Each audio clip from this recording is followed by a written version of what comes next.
po.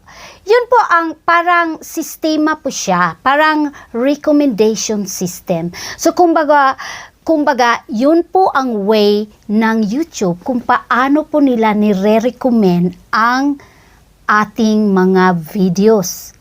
So, paano po ba talaga nagwo-work ang algorithm ng YouTube para yung channel po natin ay mag-grow, parang uunlad at anong tawag doon sa Tagalog para yung channel po natin ay magkakaroon ng maraming views, magkakaroon ng maraming subscribers, at ano po ba talaga ang importante nating gawin para tayo po ay ma-recommend, kasi hindi po lahat tayo ay marirecommend. Ano ba talaga ang mga sikreto para makita sa YouTube search engine ang ating mga